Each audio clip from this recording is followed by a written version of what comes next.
Magandang tanghali mga kabakal. Nandito ako sa SM MOA sa Pasay. Pumunta ako dito dahil hinatid ko lang yung aking requirements. Gawa ng kailangan yung bukas. Kailangan maisabit umaga. Nagbabike nga lang pala ako. Pauwi ng Pasig at galing ng Pasig. Ayan mga kabakal, dito ako sa harap ng SM. Ayan o. O at yung globe andun.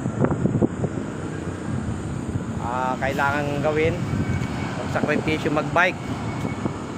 Siguro gets nyo na kung bakit magbike ako. Dahil mahal rin yung pamasahe. Kaya ko rin namang magbike. Ehersisyo pa.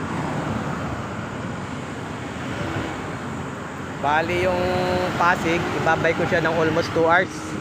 Kanina inurasan ko halos 2 oras. Pabalik naman ako kahit tanghaling tapat, 2 hours ulit, halos.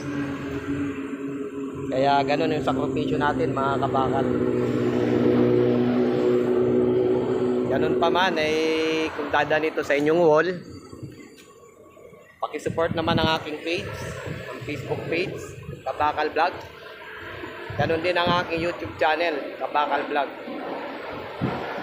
Maraming salamat mga kabakal at magandang tanghali. Nawa, lagi kayong nasa maayos at ligtas sa lahat ng pagkakataon.